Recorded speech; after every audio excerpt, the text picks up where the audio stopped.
So this lecture is part of a course on rings and modules, and will be about prime and maximal ideals.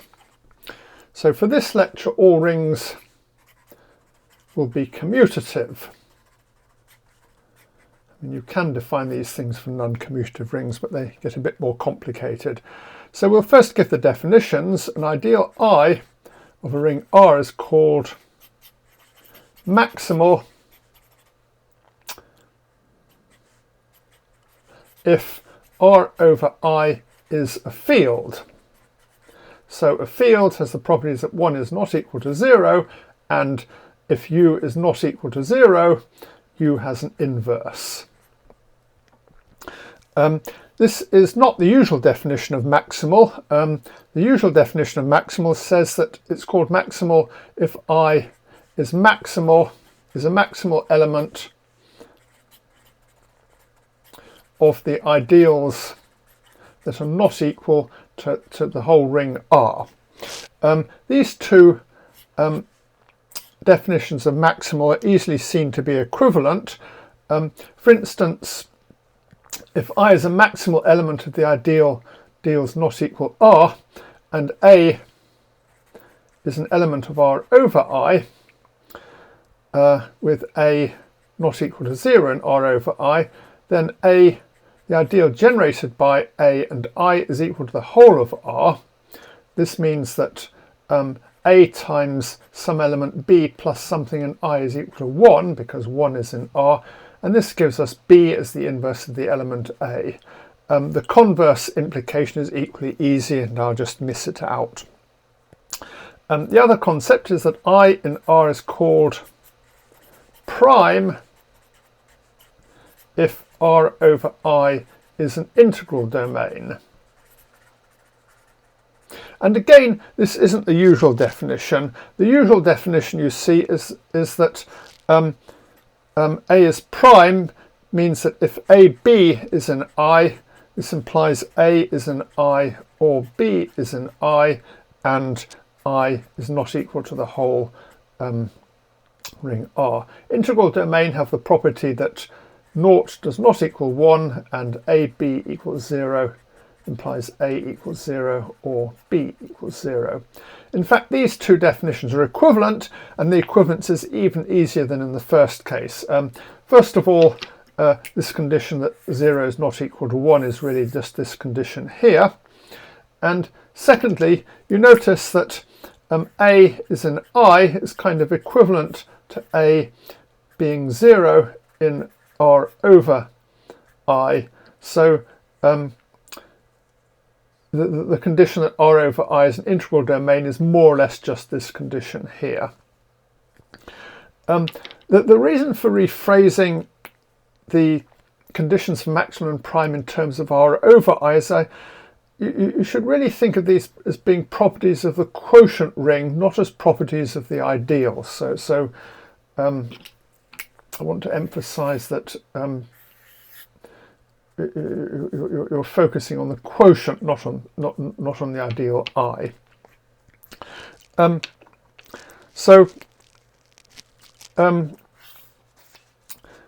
The name prime comes from the fact these are closely related to prime elements. So you recall that an element P in R is called prime if P is not equal to 0 or a unit, and P divides AB implies P divides A or P divides B. And it's easy to see that P prime implies the ideal generated by P is a prime ideal. This condition here is just the condition that if something is in the ideal, if a product is in the ideal, then one of the two things is in the ideal. The converse is false. For example, 0 is a prime ideal in the integer z, but 0 is not a prime element. I mean, sort of by definition. This is a sort of annoying glitch in mathematical terminology that prime ideals don't quite correspond to prime elements of rings. Now I want to consider the following question. Suppose that X is a topological space.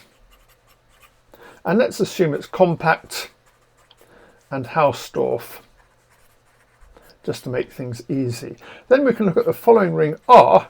It's just the ring of continuous complex valued functions on X. So it's a very natural way of making X into a ring. And this ring is sort of easy to visualize, because we can just think of the topological space X and just, sort of imagine the space of all functions on it. And this gives us a way to think about the ring R.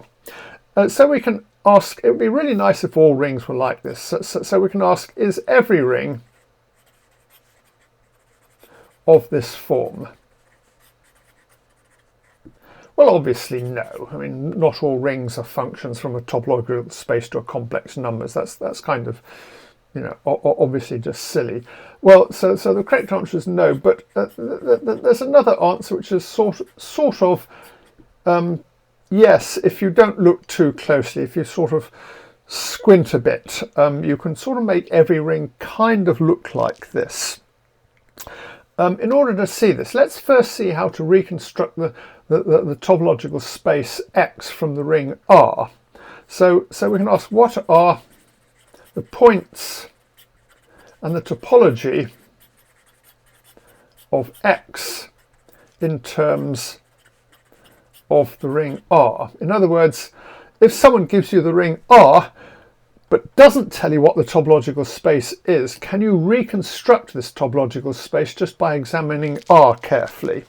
So let's see how to do this. First of all, let's try the points of X.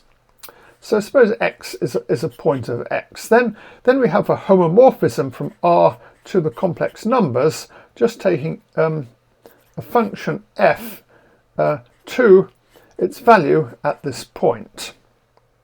So this is just a homomorphism of rings. So the kernel is some maximal ideal mx. And conversely, you can check that every maximal ideal is actually of this form using the fact that X is compact and Hausdorff. So the points of X correspond to maximal ideals of the ring R. Well, what about the topology of X? Well, a base of open sets is given by the sets U of F, which is the points X where f of X is non-zero. Here f is some element of the ring R, so it's a continuous function on U, and it's fairly easy to check again using some standard theorems of topology about compact Hausdorff spaces that the bases of open sets are given like this. Compact Hausdorff spaces have lots and lots of real and complex valued functions on them, which makes this easy. In terms of maximal ideals, this is equal to the maximal ideals M with F not in the ideal M. So this gives us a definition of a topological space in terms of the ring R. We can do the same for any ring R, and we get a topological space called the maximal spectrum of R. And we can ask, is this a functor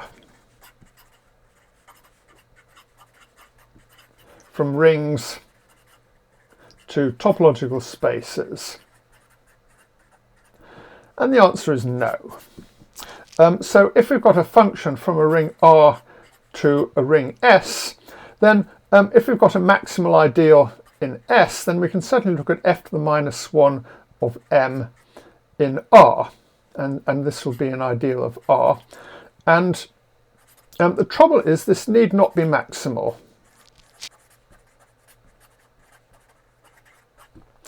An obvious example of this is you just take z, the integers to the rational numbers, and you take the ideal 0, which is maximal. The inverse image is just 0, which is not a maximal ideal of z. So we would like to get a contravariant functor from ideals of S to ideals of R, but this doesn't take maximal ideals of S to maximal ideals of R, which is a bit annoying. However, there's a way to fix this. First of all, we should try and figure out why this goes wrong. So suppose we've got a map from R to S, and we've got a maximal ideal M in S. Well, then we can look at the map from S to S over M, and this is a field. And now we can look at the map from R to R over f to the minus 1m. So here we have the map f is going from R to S. And this is an injective map. So let's just put a 0 there to remind us it's injective. So this quotient here is a subring of a field. But the trouble is, a subring of a field need not be a field. There's, you remember an ideal is maximal if and only if the quotient is a field. So this is the subring of a field, but that doesn't imply it's a field. So it doesn't imply that f to the minus 1m is maximal. Well, the subring of a field is, at least it's an integral domain. Well, and for that matter, a subring of an integral domain is an integral domain, at least provided it's non-zero. So we find that the inverse of a prime ideal is prime, at least. And this suggests that our original definition was a little bit wrong. We shouldn't have been using maximal ideals. We should have been using prime ideals. So now we define the spectrum of R to be the set of prime ideals. And the topology is as before. If we take UF is the set of primes, prime ideals P, such that F is not in P, these form a basis for the topology. And now this gives us a contravariant functor. If we have a map from R to S, we get a continuous map of topological spaces from the spectrum of S to the spectrum of R by taking inverses of prime ideals. And it's easy to check that this really is a functor from rings to topological spaces. So this idea of using primes rather than maximal ideals was due to Grothendieck back in the 1950s as part of his reworking of algebraic geometry. It turns out that if you use the sort of rings that people used to use in algebraic geometry, which are mostly coordinate rings of varieties, then most of the time the inverse of a maximal ideal is a maximal ideal. So you can kind of get away with using the maximal spectrum, and it turns out it is a functor on quite a lot of rings. But if you want to work in with the more general rings that Grothendieck needed, you have to switch from maximal ideals to prime ideals. So let's look at a few examples of the spectrum of a ring. So let's take R to be the 0 ring. Well, there aren't any maximal ideals because a maximal ideal can't be the whole of R, so the spectrum of R is just the empty set. And this suggests an obvious problem.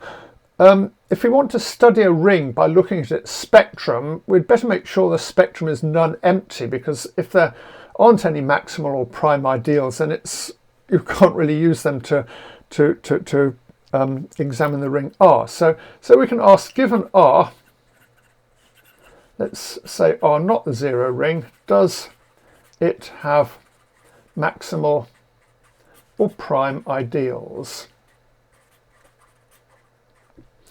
And it seems really plausible, because you should you should say all you need to do is to take a maximal element of the set of prime ideals. And the problem is it's by no means obvious that maximal elements of some set exist.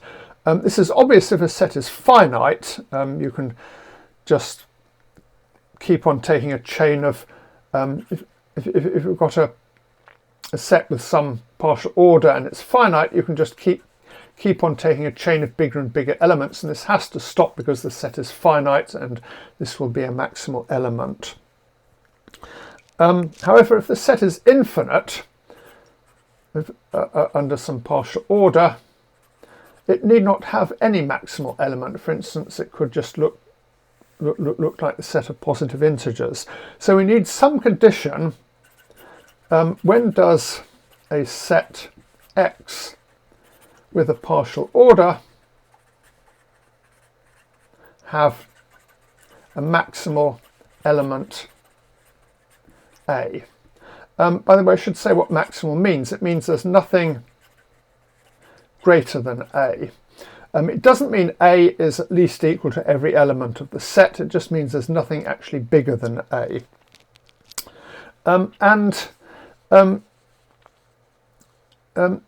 We can prove this using Zorn's lemma.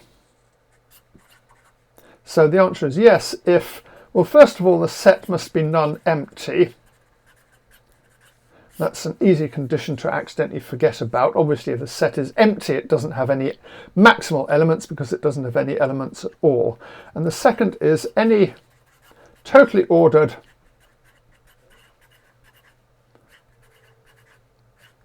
subset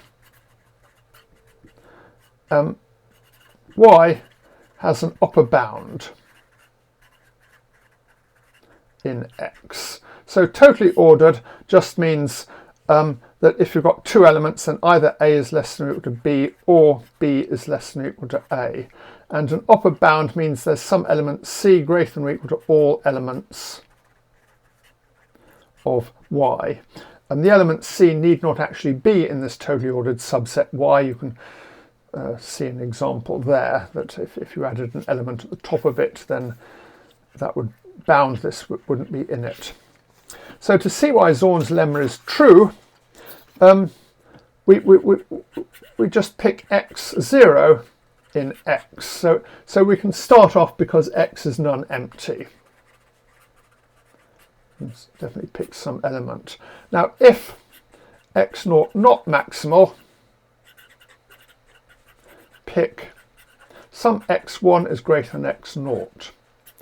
If x1 is not maximal, we pick x2 greater than x1, and we sort of go on like this. Well, if the set is finite, this process stops, but what if the set is infinite? So we get an infinite chain like this. Well, what do we do? Well, this is totally ordered.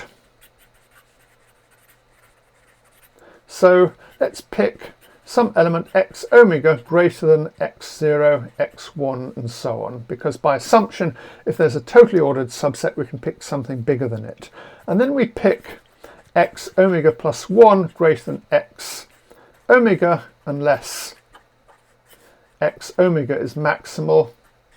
And we sort of go on like this. We pick x omega less than x omega plus 1 is less than x omega plus 2, and so on until, and then this will be another totally ordered subset, so we can pick x omega dot 2 bigger than all these. And we keep going like this. We can pick x alpha for ordinals alpha. And we can just keep going on like that through all the ordinals. And in set theory, you know that the number of ordinals is actually larger than the cardinality of any set. So this process has to stop eventually, and we end up with a maximal element. Notice, by the way, we're making quite heavy use of the axiom of choice because we need to keep picking various elements, and there's a lot of choice in this at each step. So Zorn's lemma requires some form of the axiom of choice in order to prove it, but shows that any non-empty set such that every totally ordered subset is bounded has a maximal element. Now let's apply this to rings. We take the set X to be the set of ideals not equal to R. So this is non-empty if R is not the zero ring, because we have the ideal I, which is just the zero ring, which is not equal to R. And it's easy to check that a totally ordered set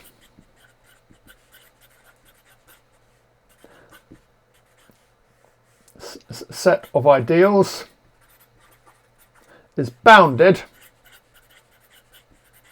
So if we've got a totally ordered set, we just take the union. And this will be an ideal not equal to R because it doesn't contain the element 1. So we need to check this as an ideal. And the slightly tricky point is to check it's closed under addition. In general, if you take the union of a collection of ideals, there's absolutely no reason why this should be closed under addition. But if it's totally ordered, suppose you've got two elements of the union, I in some ideal I and J in some ideal J. Then I is contained in J, or J is contained in I, because it's totally ordered. And in this case, I plus J is obviously in J, and in this case, I plus J is in I. So in either case, the sum of two elements is contained in the union. So the condition of Zorn's lemma are applied. So by Zorn, some maximal ideal exists, meaning a maximal ideal not equal to R. That's provided the ring is not the zero ring. Well, there are several obvious variations of this. So the first one is that given an ideal not equal to R, we can find a maximal ideal containing the ideal I. This is just almost exactly the same argument as before. We just look at the set of ideals containing I, and this is non-empty because the set includes I. It's provided. Yeah. There's another useful variation which gives us prime ideals rather than maximal ideals. This says that if S is a multiplicatively closed subset of R, so what does that mean? Well, multiplicatively closed means that 1 is in S, and it means that if A and B are in S, this implies their product is in S. So it's just closed under multiplication. Suppose P is a maximal element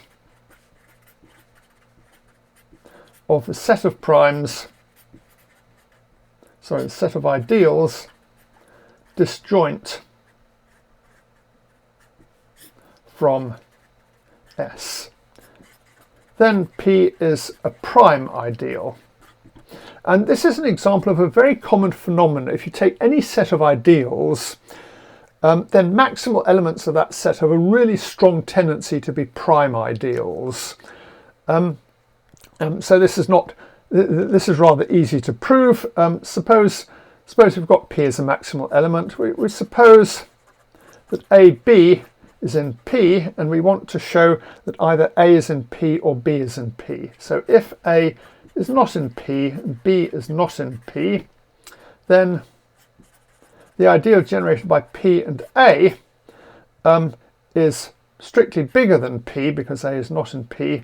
So some S1 is equal to P1 plus, say, R1A for some P1 in P with S1 in S. And similarly, S2 is equal to P2 plus R2B if B is not in P. And this then means that S1, S2 is now in P, because if you multiply them out, you see this product is in P, and that gives us a contradiction because we assumed that P was disjoint from S. So that gives a very useful way of generating prime ideals rather than maximal ideals. Notice in particular, if we just take S to be the multiplicative subset 1, then this gives us another proof that a ring contains prime ideals as long as it's not the zero ring. So the spectrum is non-empty unless the ring is the zero ring. And that's okay because the zero ring is really boring and the empty set is really boring, so it doesn't matter that they correspond to each other. Another example, let's just take R to be a field. Then the spectrum of R is a point because there's only one maximal ideal, which is the ideal 0. And this sort of is quite good because fields are the simplest sort of rings, and you can sort of see they're very easy because the spectrum is just a point, and you can think of this ring as being functions from some topological space to a field. Well, the topological space is a point and the field is the ring you first thought of. So we can still think of rings as behaving a bit like functions from a topological space to a field. Now let's look at the example of polynomials over the complex numbers. So what are the prime ideals? Well, these are easy to figure out. They're either the multiples of x minus alpha for alpha a complex number, or we get the ideal 0. So the spectrum of C of x is equal to, well, we've got a copy of the complex numbers coming from these prime ideals, but then we've got a sort of extra generic point, whatever that means. So this thing is called the generic point of the spectrum. So we've got the complex numbers plus one extra point. Well, we haven't really, because the topology on this is a bit weird. So suppose we take a polynomial f, so that's x minus alpha 1 to the n1, x minus alpha 2 to the n2, and so on. And we look at the open set corresponding to f. Well, this is just going to be the generic point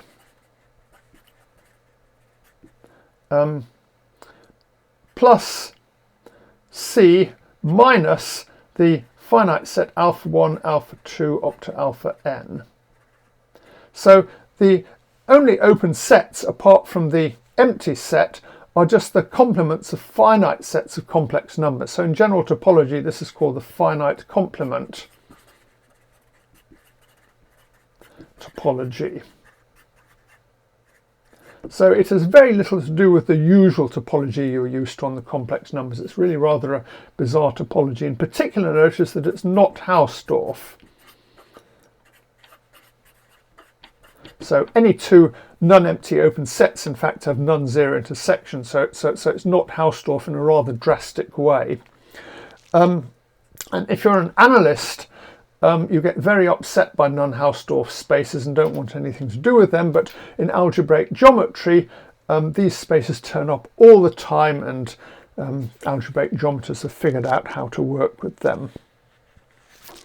So a final example, let's just look at what the spectrum of Z looks like. Well, here are the prime ideals correspond to primes 2, 3, 5, 7 and so on, but we also have the special prime ideal 0, which doesn't quite correspond to a prime, and the topology is very similar to the complex polynomial case. If we've got an integer say n, which is p1 to the n1 times p2 to the n2 and so on, then the open set corresponding to n is just the spectrum of Z minus the finite set P1, P2 and so on. So again, we more or less have the finite complement topology, except that 0 is in every open set, and just as before, this is non-Hausdorff. Okay, I think that'll be enough about prime and maximal ideals. The next lecture will be about localization of a ring and its relation to prime ideals.